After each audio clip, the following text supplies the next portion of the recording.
What's up, everybody? Welcome to Satan and Coffee. Black Mass Sundays.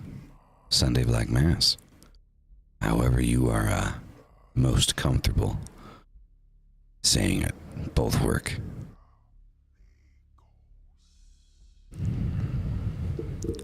It's good to see everybody. Glad you could have all made it. So starting out, as you can see, I added some fun stuff to the stream. Some black grayish smoke going around the fire at the beginning and the transition. I am super proud of the transition. The transition, that is just, hold on, let's see it one more time. I just love it. I love it. That is just fucking amazing. I love that shit. That is, look at that. Look at that. That is so fucking cool.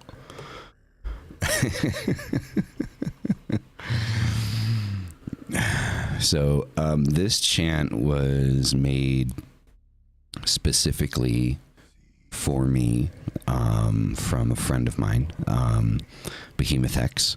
If you haven't, or you're not following Behemoth X, you're not subscribed to his channel, go do that, because the man is amazing.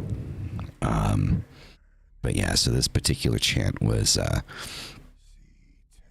made just for us. So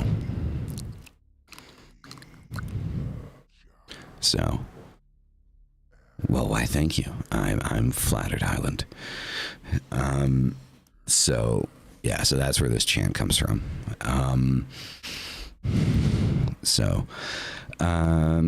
Before we get started, yes, Behemoth X is just fucking amazing. Like, I will never stop singing that man's praises. So starting out, finally have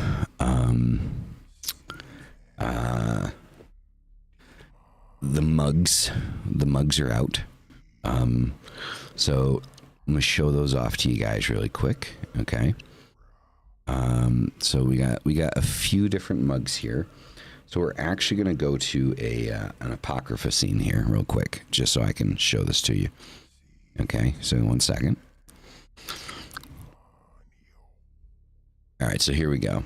So this is the dual-sided Satan and Coffee mug right here, as you can see. All right, so they come in 11 ounce and 15 ounces. Both are $20. So if I were you, just go with the 15 ounce. So that's that one. This one is actually my favorite, the Magus mug. Right. So I came up with this little satanic coffee character, and I named him Magus Mug, because why the hell not, right? Little Satan and Coffee representative.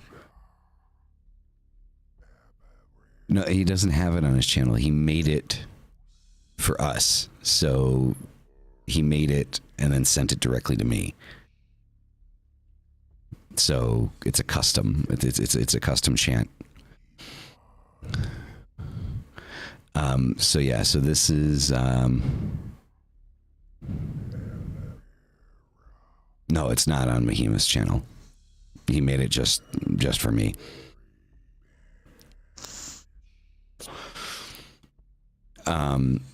So this is Magus Mug. I thought Magus Mug is one of my favorites. So he's the little what's the term that I'm looking for? He's the mascot for. So I just thought that was, yeah, I thought that was amazing. Then there's another one where I combine the two of them. So Satan and Coffee and Magus Mug. So on one side of the mug you have Magus Mug, and then on the other side you have the Satan and Coffee logo. And then, you know, there's the single one, which is just the Satan and Coffee big in the middle. So there's about, I think, 4 different mugs that I made. So you guys got options. They're all $20, right? Helps keep everything here going. And yeah. So you can go to, if you're into, if you want a mug, just go to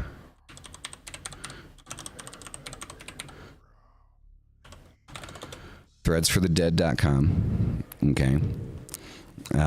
What up? What up? How's it going? Just go to threadsforthedead.com. You can get a mug. You can get Magus mug or, you know, a Satan and Coffee mug.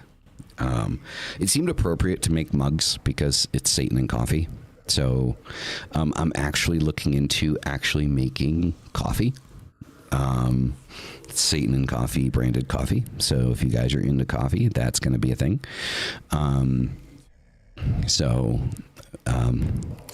Yeah, so that's going to be a thing. So every Sunday, you guys are hanging out and enjoying the Sunday Black Mass. You will be able to, you'll be able to drink Satan and coffee out of your Satan and Coffee mug. You know, it's just a perfect little harmonization of, you know, shit, I think. So I'm super excited for it. So keep an eye out for that. So there's that. Also, because we didn't have a show on Friday, we have a couple of guests coming for Apocrypha this month. So the on the 19th we will have Black Witch Dahlia on the show. So that's going to be fun.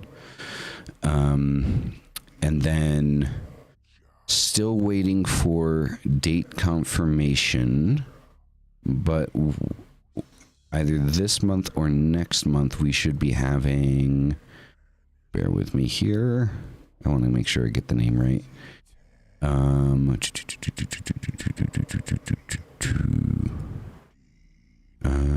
Amethyst Satanica.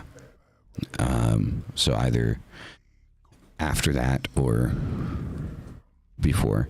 So yeah. So oh yeah, it's gonna be great. It's gonna be great. Well, the thing is like we're really starting to kind of get into like a lot on Apocrypha, and in extension, Satan and Coffee. You know, theistic Satanism, to which there is a lot of pushback. You know, yes, DA.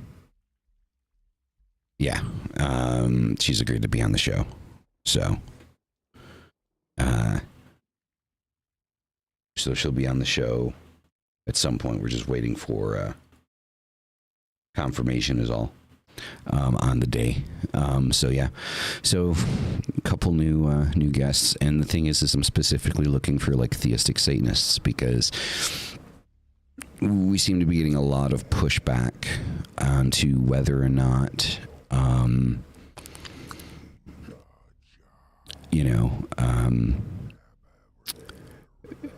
Satanism can be theistic, right? Yes.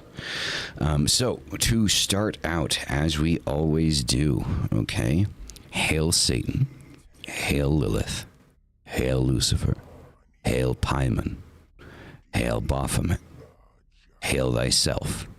We reject the Trinity, we reject the baptism of John, and we reject the baptism of the Spirit. We are baptized through air of this world from the day we are born. From the Prince of Power and Air, we breathe of his graces from the day we leave the womb. So that is the beginning. So, last time, we've been going over the Book of Satan. Okay. This is, if you're wondering what I'm using as a bookmark, this is actually just like an information card from one of my tarot decks. It says about the artist, so it nice and thick, makes a good bookmark, you know.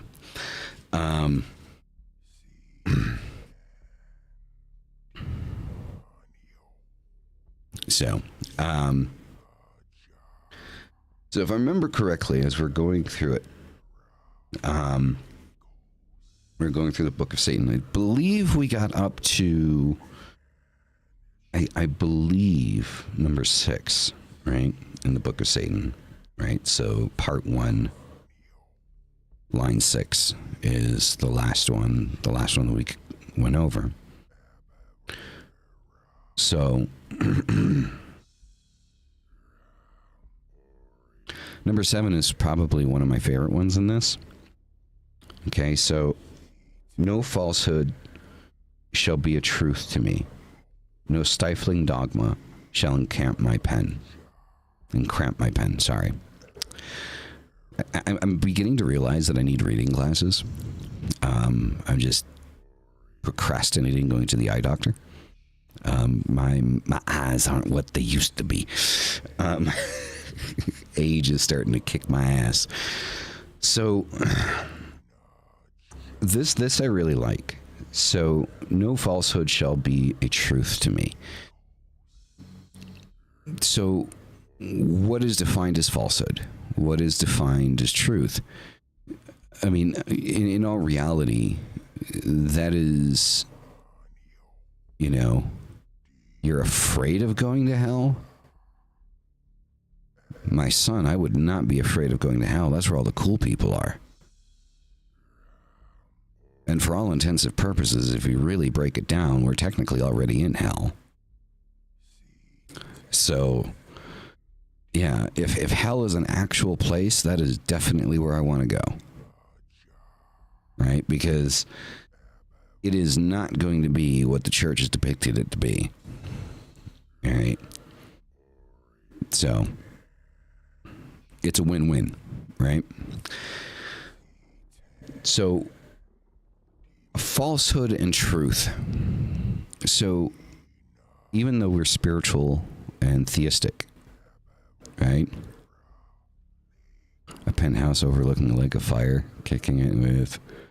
Exactly, right? Exactly. You know? Bottle of wine.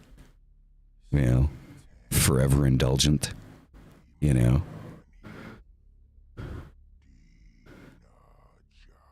Well, I mean, if you, again, like we went over, like, you know, last week and prior, you know, if we go with the biblical idea here, I mean, Jesus himself said that, you know, Satan is the God and king of this world. And if Satan is, you know, the king of hell, right, the ruler of hell, then that would directly imply that we are already in hell. That this is hell. I mean, it's a simple deduction in language, right? You know, so... There you go, exactly. So, you know, I wouldn't be afraid of going to hell. Also, hell comes from, you know, if you really want to go, if you go further back into Norse paganism, you know, the word hell isn't a word, it's a name. Hel. Right? The goddess of the underworld, right? And according to, you know, Norse paganism, it was actually a really cold place, not very hot, you know, at all. Also, it's where most people went after they died, right? Most people went to the underworld, went to hell, because, you know, Valhalla was reserved for only like the greatest of warriors who died in combat, right? So, you know, people that get into Norse paganism, you know, kind of, some people, like at least when they first start getting into it, they miss that point, right? That not everyone that dies, you know, goes to Valhalla. Valhalla is, you know, a very exclusive place For only, like, not even all people that died in battle, not even like, all warriors that died in battle went to Valhalla. Only the greatest of warriors went to Valhalla, right? Most everyone else went to hell, right? And that was kind of like the thing, right? Is like, the sentiment is that you wanted to be the greatest warrior possible, so that when that day came and you were laid down with your axe, you went to Valhalla, right? That was the idea. Sadly, a lot of people miss that. So falsehood and truth. So this one's an interesting concept. We can spend a little bit of time talking about this because, so falsehood in most senses are things that we can prove, the contrary, right? Because you can't necessarily prove a negative. You can only prove a positive. So truth, there's something that,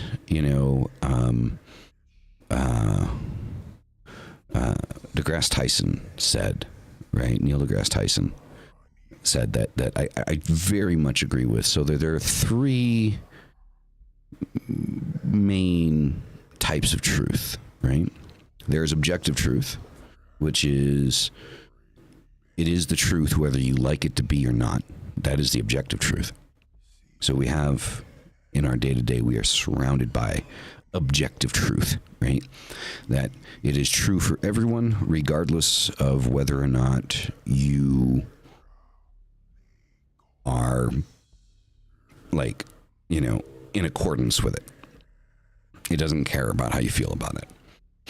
Then we have personal truth, right? Which are things that are true for you. So, in that sense, a Christian's truth would be the truth of God and Jesus and things like that. Or, religion is a perfect example, or spirituality is a perfect example of personal truth, right? We can't prove or disprove it, but through faith and understanding inside of ourselves and, mass agreement, we create, this personal truth, which may or may not be real, but for us it is. Then there is political truth, right? And political truth is true because a bunch of other people said it was, right? It doesn't mean that you have the information that, dictates whether or not that is actually true, but because, 16 million people agree that this particular thing is true, then that creates, a level of truth, but can still be disproven, right? So those are kind of like the three primary types of truth: objective truth, personal truth, and political truth. Right. And political truth is probably one of the worst ones, right? A lot of spirituality and a lot of religion, strives and functions off of political truth, right? Is that, the very least, reincarnation exists in DNA. Truth. Yes, I do agree with that. So within the political truth, it's just because a bunch of people keep repeating something over and over and over again, right? It makes it true to the masses.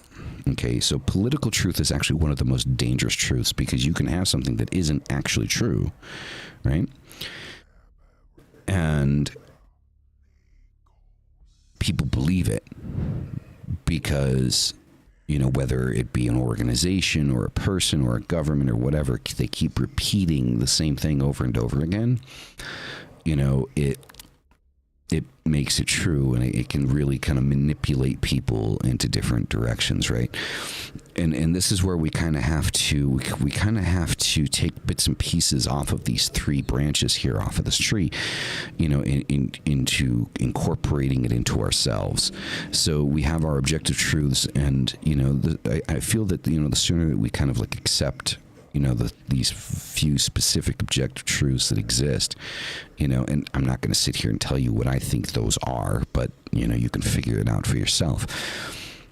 But sooner we kind of accept those objective truths and move past that and stop trying to fight something that has been proven time and time and time again to be true, right? then we can kind of move into everything else. And I think that within political truth, obviously there are things that we believe that are true because other people have said it, but because it's based off of experience. So political truth and personal truth kind of meld into each other, right? Because we hear about something and then we experience that thing. And so political truth can become personal truth, right?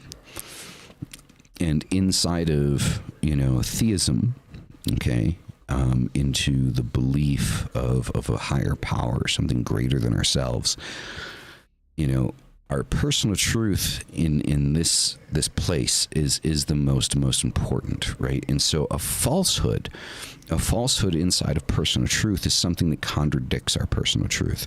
And so as demonologists, as the left-hand path, as Satanists, theistic Satanists specifically, we all, have that personal truth of hail thyself, that this is about us. Yes, we communicate with and work with demonic entities and darker energies or lower vibrational energies, but to be lower vibrational, to be a darker energy, does not inherently mean evil or bad, unlike the political truth that is pushed out by the church consistently through centuries, that just, because something is dark and just because something is, spooky, doesn't make it evil, right? So when we take our personal truth and we look at the falsehood here, what is the falsehood that we're talking about?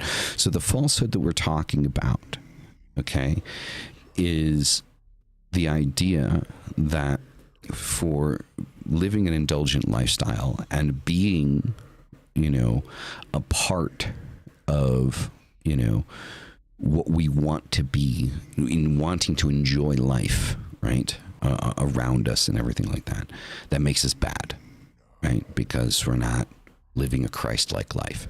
And that creates the falsehood that you're not allowed to enjoy your life, which is what Christianity and Catholicism and monotheism has pushed on us for a long time. And sadly, if you notice, most monotheistic religions where there's one God are the faiths that are based in guilt, not in personal empowerment, in guilt, in feeling guilty for being you, for being yourself. And that is the falsehood. That is the falsehood that we come out against. That is the falsehood that we stand against. That I am not wrong and I am not evil for wanting to indulge in my life, for wanting to live my best life, for wanting to be happy in my life, right? For, wanting to have a few drinks, for wanting to, experience certain things in my life. That does not make me or anyone an evil person, right? The only reason why people think it's evil is because they were told as without questioning if. Exactly. And that is political truth, right? That is what the political truth is. That's where political truth comes from. You have this organization, you have these people that, kind of put this information out there and repeat it and repeat it and repeat it and repeat it. And that becomes true regardless of whether or not it is actually true, right? So Lewis, thank you so much. Thank you. Hail. So that is kind of like what we're standing against, right? And I want this to be clear. When I say we're standing against it, we stand against it by living our own lives. Not by going out and protesting and causing a scene and, telling them that they're wrong, because then if we do that, then we're no better than they are, because that's exactly what they do to us, right? Is that they protest us. They try to cancel us. They try to, make us look like, abominations. That is what they do, right? They try to be loud and vocal about it. Right, and try to destroy us. The way that we stand against this is we stand against this by living our lives the way that we fucking want to. Right? We do not apologize for being alive. We do not apologize for existing. We do not apologize for rejecting their dogma. We do not apologize for looking the way that we look, for listening to the music that we listen to, for kneeling in front of an altar with a sigil of Baphomet in front of us, or statues of the demons and entities that we worship and work with. We do not apologize for doing these. Whether we do them in group, whether we do them in secret, this is irrelevant.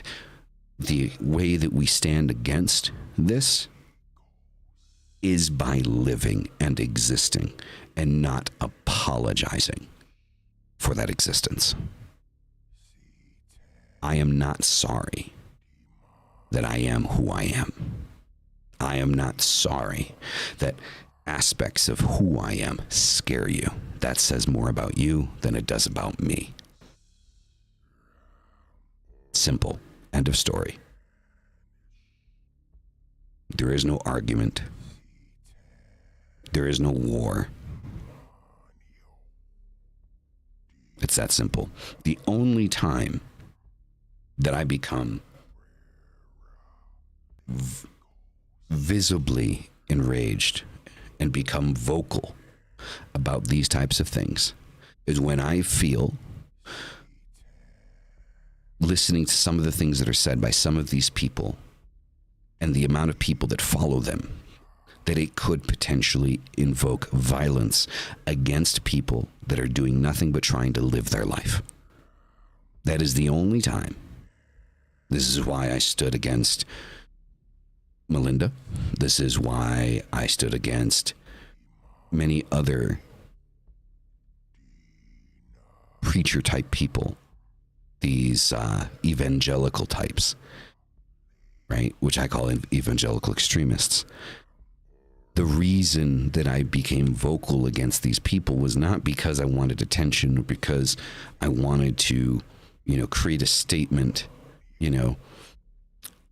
about what it is that I believe, but rather that what these people are saying could create a violent situation for others. When you start talking about going to war with a group of people because of what they believe in, well, it doesn't take a rocket scientist to figure out that somebody's going to be stupid enough to actually try something, right? When you have right-wing political proponents destroying, another person's display of religious freedom, or speaking out against it, or speaking in favor of someone that is executing violence against, somebody else's spiritual beliefs, which has happened. We have it. It's recorded. We are treading on dangerous water, and that is where I become vocal. I don't care what you do. I don't care if you go to church. I don't care if you're a Protestant, if you're a Catholic. I don't care. That's your life. That has nothing to do with me. I don't want you to stop being a Christian. I don't want you to stop being a Catholic. I don't want you to stop going to church. But for some reason, you want me to stop being who I am because you don't like it. How does that make any sense? Because you're afraid of me. And then you disguise it in this mask of wanting to save my soul, which is the biggest lie that has ever existed, in any religion ever, is that your hate and disgust and verbal violence towards me is because you want to save my soul. I have never in my life ever thought for a second, right, that if I want to save someone, that I would belittle them so much that trying to destroy them in what they believe in is saving their soul. No. These are the lies that we're talking about. These are the untruths. You're not trying to save a soul. You're trying to start a war. Very sad. Moving forward. I break away from all conventions that do not lead to my earthly success and happiness. This one is pretty self-explanatory and very important, right? Again, I will repeat this. I break away from all conventions that do not lead to my earthly success and happiness. This is where we live. We live here.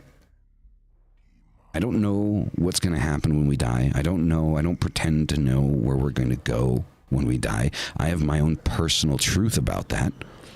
My personal truth about that is not going to be your personal truth about that. I personally believe in reincarnation, but I believe that when inside of that reincarnation, we're not going to remember anything from this life. Or maybe little glimpses here and there. Maybe we can train ourselves to try to remember something and imprint more into the soul. But that's not what we're here to talk about. The fact of the matter is, this is where I'm standing, this is where I sit, and this is where I breathe. I should be successful, and I should be happy in that success. And I should not have to apologize for wanting that success and wanting that happiness. I care about living the most full life I can. Afterlife is kind of exactly. Because this is where we know we are. This is where we are. This is where we stand. This moment that you are in right now, this is where you are. We don't know what's going to happen afterwards. We can have our, deductions and our ideas about it, but we don't know where we're going to go. Right? And I can't stand people that, one of the things that bothers me about many religious leaders and people that, do this type of thing, that have these types of conversations, is they want to speak in absolutes. They want to say, yes, I know that heaven exists, and I know that hell exists, and yes, this is real. You don't know that. That's your personal truth. I have my personal truth, but I'm self-aware enough to know that my personal truth could be fucking wrong. I can't speak to you in absolutes. I believe in reincarnation, but if I drop dead tomorrow, that could be it. That's done. No, nothing else. There is no comeback from that. Right? Maybe. I don't know. But what I can talk to you about is the here and now. And living your entire life trying to prepare for something that you don't know exists? Fuck. What a waste of fucking time. You're going to waste your time and your energy trying to prepare what you believe to be your soul for an afterlife? You're going to take 75 to 80 years preparing yourself for that? And ignoring what you could be doing here? Doesn't seem very logical to me. Doesn't seem to make very much sense.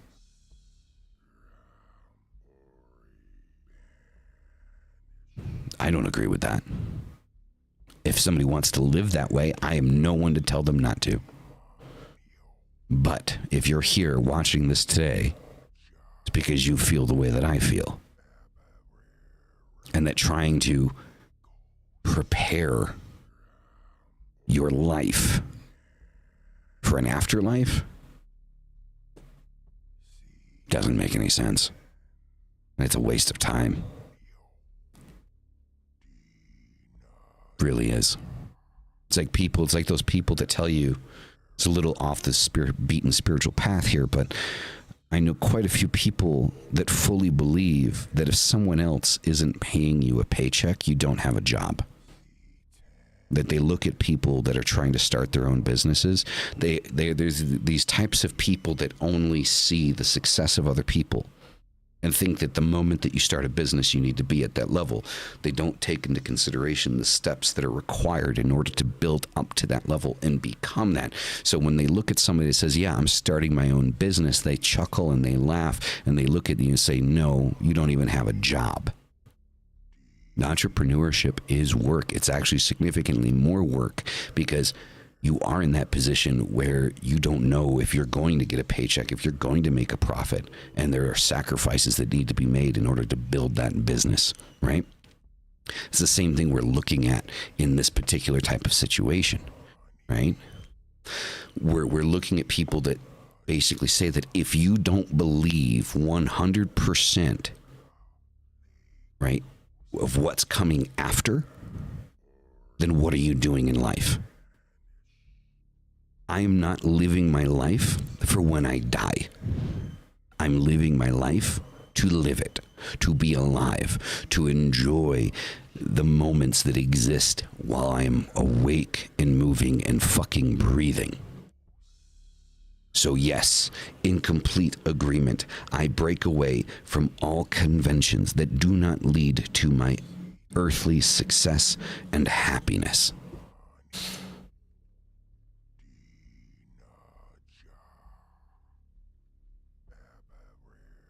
Exactly. 100%.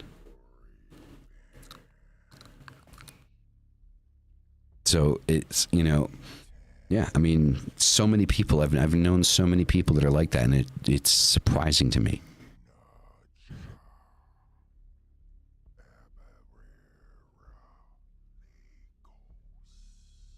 Exactly. Butcher bird, right? So even preparing for the afterlife starts in the present. It's scary how people can exist who don't know how to live the present.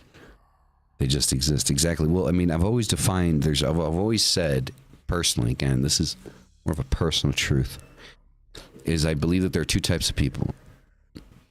There are people that just exist and go through the motions and do what they think they need to do to make everyone else happy, because by making everyone else happy, then they might be able to find some type of semblance of happiness by not needing to think about shit too deeply and just going through the motions. And then there are people that actually live. And, when I was younger, I defined that by, a lot by clothing, right? By looking at people, right? I was very visual, when I was younger. And, when I would see somebody like a goth person or, a metalhead or something, I'd be like, okay, that's somebody that's trying to live their life. I'm not going to say that they're actually living their life because I don't know them. But I would say that that is somebody that is trying to live their life. And the reason I would say that is somebody that's trying to live their life is because they don't give a shit about what other people think about them. Like, after years and years and years of dressing goth, you get to the point where you don't really give a fuck. You don't care what other people think. You don't care about what them looking at you. But when you first start down that path, when you first start wearing, eyeliner, at least as like a guy, right? You start wearing eyeliner and black lipstick and, white face paint and doing yourself up like the fucking crow and growing your hair out long and wearing platform boots and shit like that and leather pants. And when you start down that path and you start putting those things together, and that's how you start to present yourself publicly to other people, that takes balls, just like saying your truth takes balls, right? It takes a certain demeanor of person to be able to do that. And that's kind of like, I feel like that's that first breakaway point for a lot of people, especially in, the darker end of the occult, right? Like when you start getting into, theistic Satanism and demonolatry and, all of these types of things, when you start kind of like, the Kabbalah, when you start going down that path and when you start looking at these things, a lot of us kind of started out visually, right? And why did that start? So I've done a lot of introspect on this. And again, this is coming from my own personal experience. I can't speak for anyone else, but this is my case, right? This is where I'm coming from. So a lot of us have started down, the goth path, the metalhead path. Like we started kind of like getting into like the darker shit that way. A lot of that, we're broken people. I'm going to call a spade a spade. We're broken. Some shit has gone down in our lives and we are fucked up from it. It fucked us up. And that was our first disconnect from society.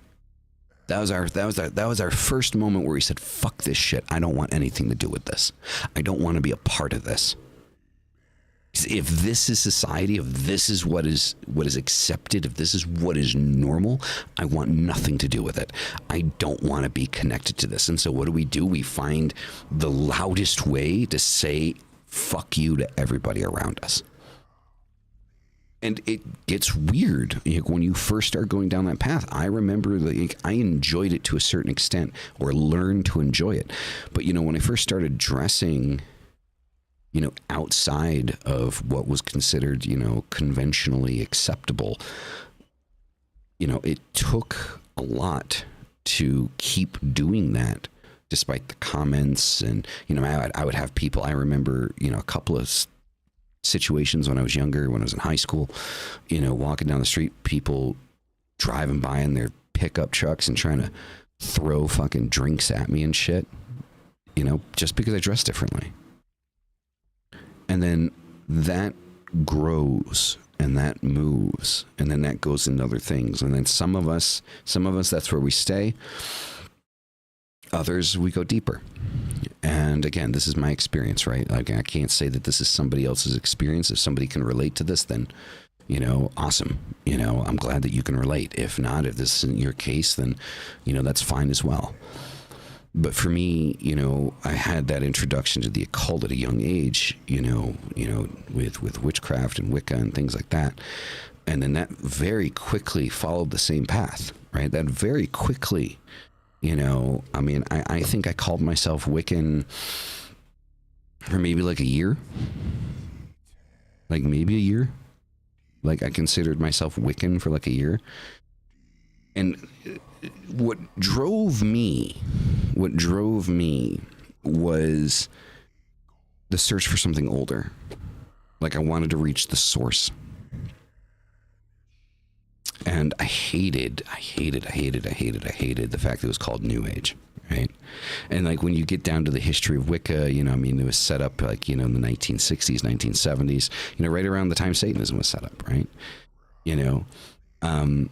So the Gerald Gardner, witchcraft revival, back in the 60s and 70s, so there's a big revival in the 60s and 70s with these alternative spiritualities. But the one thing that drove me to the darker end of things is the darker shit. People didn't really try to dress it up too much, except for Anton. Like Anton, obviously dressed it, repackaged it, pushed it out, turned it into, a business. Good on him, right? But even with that, the names that are used in the Satanic Bible for the spiritual aspects of it are still the same names that you'll find in the Goetia, right? With the Lesser Key of Solomon, which goes way the fuck back, right? And then when you try to go beyond the Goetia, you look further back there, we still start to notice, the names change a little bit, but the sentiment stays the same, right? As we go down. And so the thing that kind of drove me to the left-hand path, was that idea is that I don't want to be fucking with something that, some dude made up in a pot session, sitting in his living room. I don't, and it's not to say that, Wicca is like that, there's a lot of truth in that, but I feel like there's a lot of, Wicca is King James version occultism. I said it. Unpopular opinion. People are going to fucking hate me for saying that. Wicca is essentially, in my opinion, King James version occultism, right? That's my opinion. Okay. And I feel like when you go down the darker side of things, because there's less people trying to, fuck with it and rebrand it and shit like that, outside of like Hollywood to make a villain, it's not as fucked with, and you can go further and further back with it.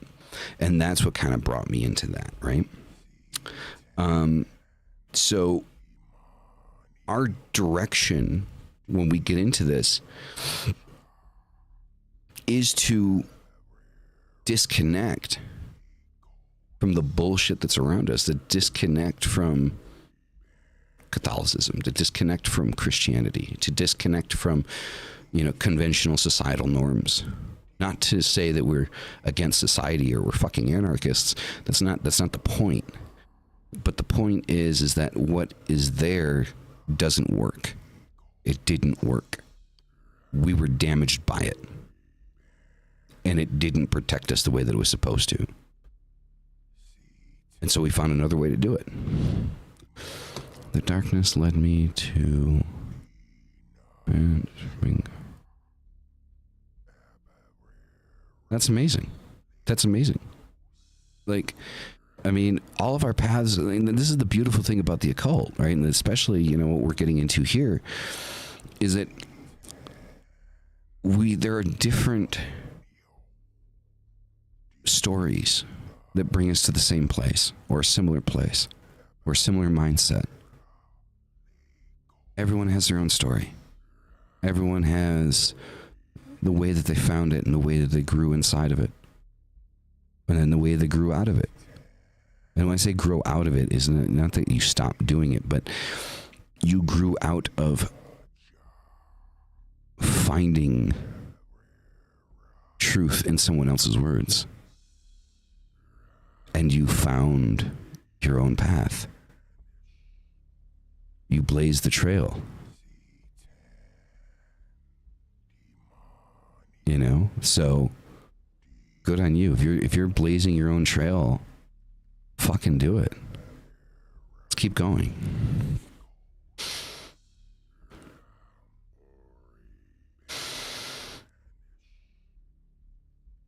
I rise up in stern invasion, the standard of the strong. So I rise up in stern evasion, the standard of the strong. I rise up for myself.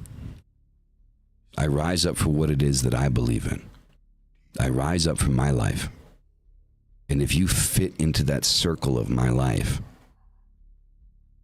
then you are protected by me or each individual person, whoever is in that circle. Right? That inner circle is protected by you, is protected by your energy. And I am strong because I can stand for myself. And because I can stand for myself, I can stand for others. My strength does not need to be silent. My strength does not need to be a whimper in the night. My strength does not need to be hidden because it makes you uncomfortable. My power doesn't need to be buried because you're afraid of it. I rise and I stand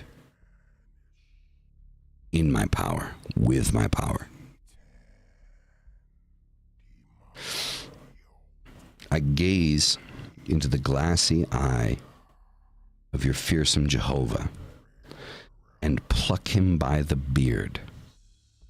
I uplift a broad axe and split open his worm-eaten skull. Getting a little graphic here, but I like this line. I like this one. This is again, like, I mean, a lot of these are like favorites, right?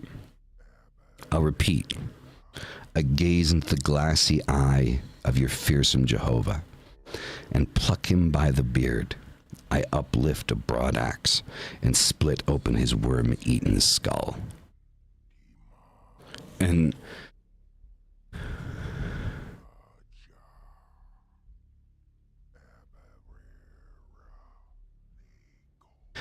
on Apocrypha on Friday nights, that happens.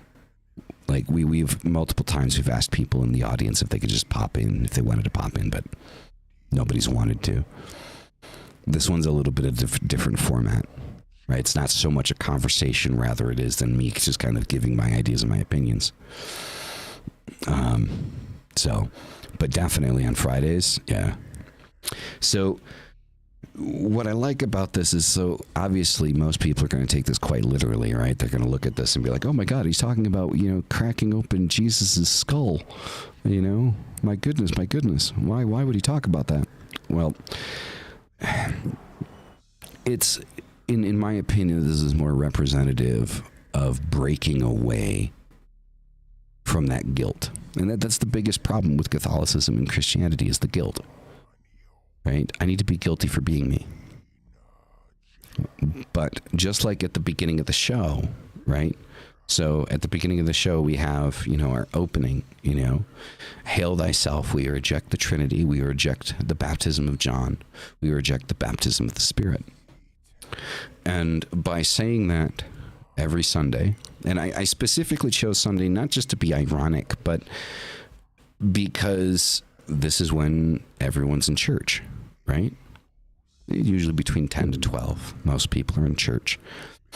And I thought it appropriate to reject the Trinity and reject the baptism on Sunday. I thought it made perfect sense. Not just irony, but intentionality.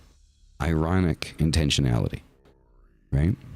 Society is afraid of truth, not just the reality that lurks behind the veil. We reach out to but their own reality, their truth themselves. That's why they squeeze themselves into a box and want you to do the same. You endanger the fragile wall of delusion that separate them from themselves and reality by following your own. Guilt is useless to me because of the upbringing. It doesn't do anything fruitful for me. Sundays are for witchcraft in my eyes, right? There you go. So, generally speaking, like, I'm reading through the comments as you guys type them pretty quickly because most of them are pretty short, but like when they kind of get longer, then I have to take a minute to kind of go through them. But yes, most definitely. I mean, so that's kind of like, ironic intentionality, is that, when people are in church, when people are, exactly, Sin Day. It's not Sunday anymore. It's Sin Day.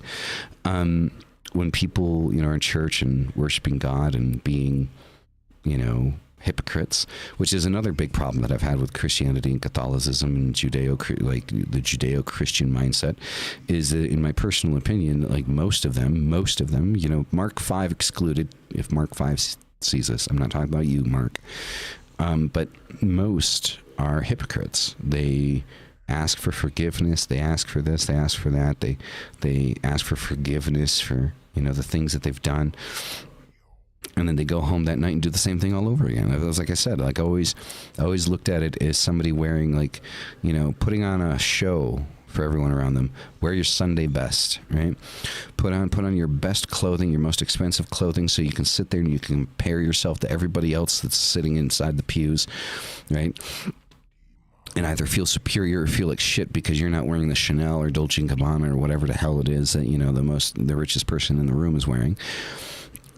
And then, take that frustration, go home and slap the shit out of your wife because, she ordered a pizza instead of cooking you dinner. But hey, you believe in God, right? Jesus makes you good. Shit just like, I don't know, it pisses me off. It does. Like, the idea of it just pisses me off. And I'm not saying that everybody that goes to church is like that, but that is the sentiment, right, that exists. That is what that is.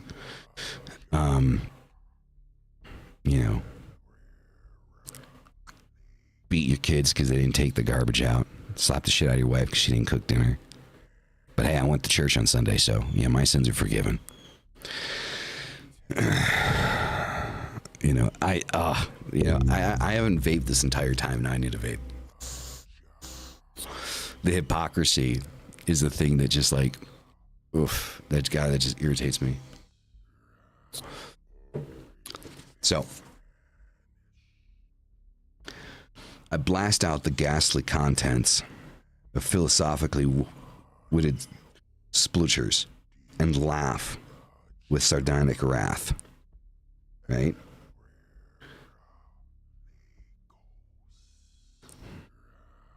So I blast out the ghastly contents of philosophically whited and laugh at with sardonic wrath. So again, this is just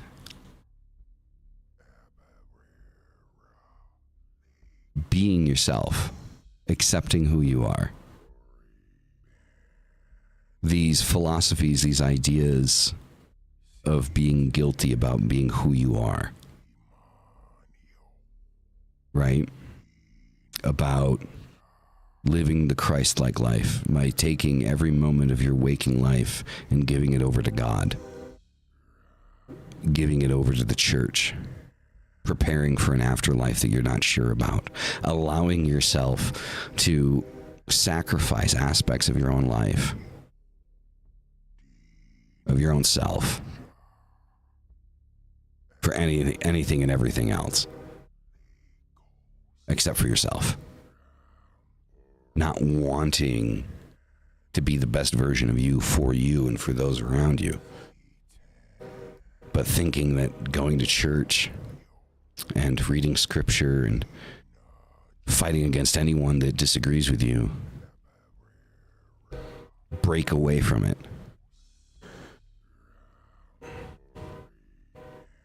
Yeah, exactly.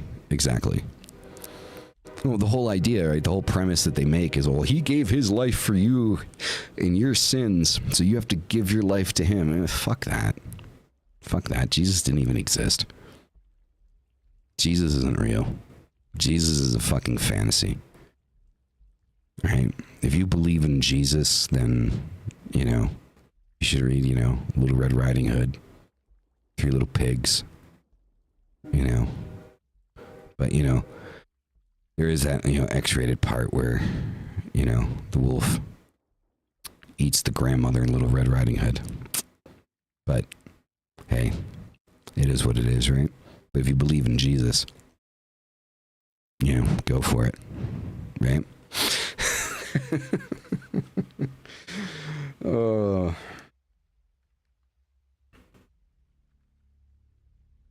So one more. So this is the last one for the day. So we're going over so this is the Book of Satan. We just went through part 1. Now we're going into part 2. So the top line. So if you have a Satanic Bible, we're on page 31, if you want to, read along, right? So this one I think this one circles everything, that we've been talking about. It says, behold the crucifix. What does it symbolize? Pallid incompetence hanging on a tree. And that is exactly what it is. It is incompetence. It is disempowering to the individual, unlike the left-hand path, which is empowerment to the individual. You are the one that shapes your life. Yes, we work with, our demons. We work with, the infernal. We work with these entities. We perform our rituals. We sacrifice of ourselves, to gain knowledge and gnosis, in these processes. But we do not sacrifice our achievements to the name of something else. And it's funny because, there's one thing that I always found fucking hilarious, when it comes to Christianity and Catholicism and things like that, is that God has a divine plan, right? So God has this divine plan. Everything that is happening that does or doesn't happen. So it kind of defeats the purpose of the concept of free will, right? To say that, well, you have free will so you can make your own choices. But, hey, speak of the devil and so shall he appear.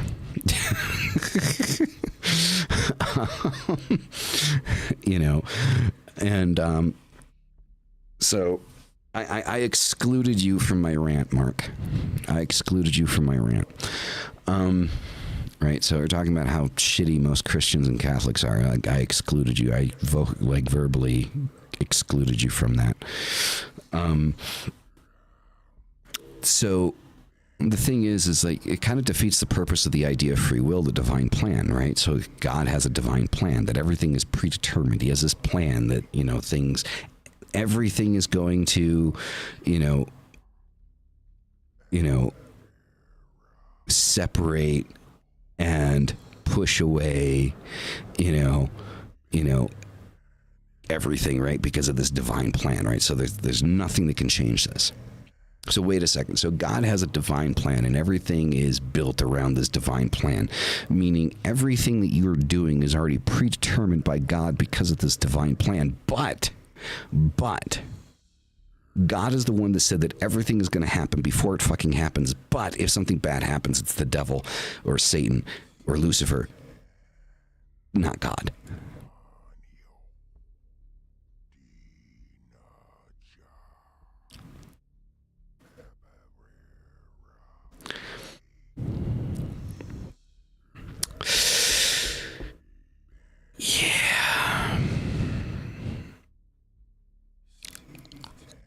That's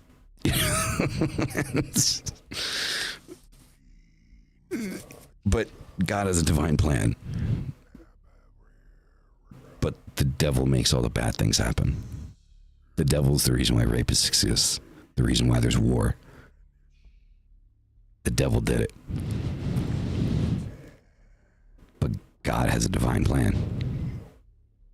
So everything that happens is a part of his plan.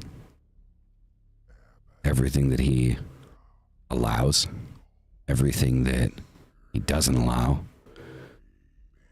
is making his presence known, not making his presence known. And we're talking about a God that destroyed an entire planet of people because they stopped believing in him. Because he didn't agree. So he told Noah, build an ark because I'm going to kill fucking everybody, these rat bastards. Told Abraham, he's like, prove to me that you believe in me. Kill your son. Sacrifice your son in my name. Dumbass goes to do it. But hey, he's a loving God. All right, hold on a second. I got to read what Mark said here. And folks, it's important to understand that Jesus and his message was about subverting the religious hypocrites. No, I completely get that. I do completely get that. And like when you break it down historically, or like you know how historical we can fucking make it.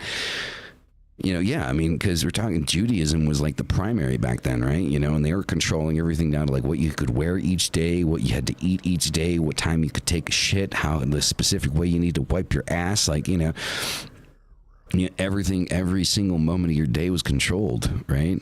And you know, here comes Jesus, you know, hey, you guys are doing it wrong.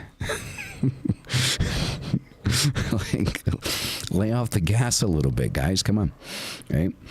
And no, I get it. I know. I know, like where, like what it was supposed to be, but unfortunately, you know, whether or not Jesus actually existed and that actually happened, people took that and saw opportunity, right? And created Catholicism.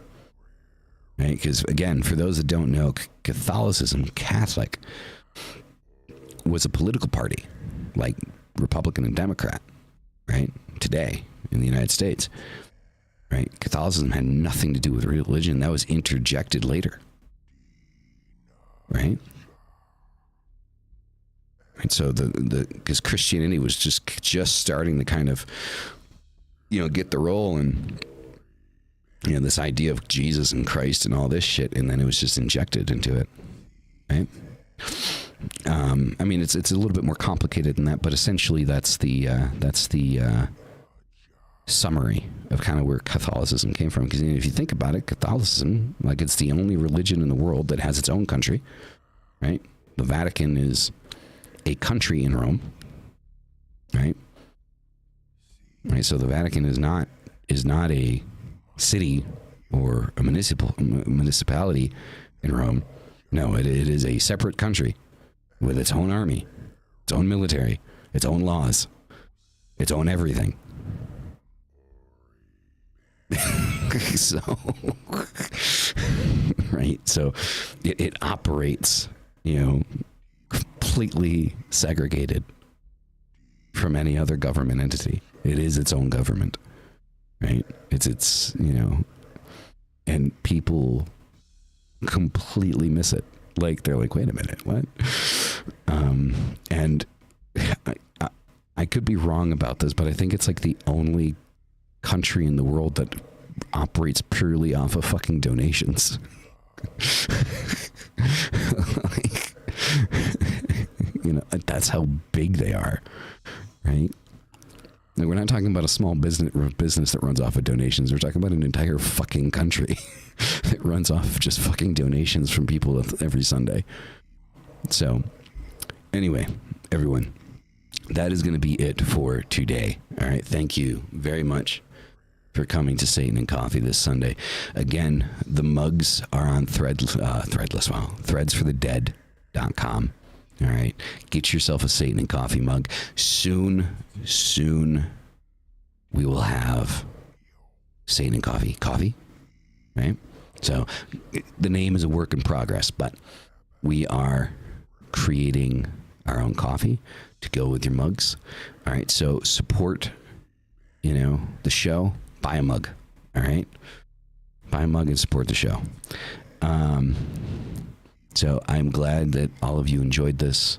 I am humbled that you're all here. And as always, hell thy fucking self. We'll see you next week. Bye, everybody.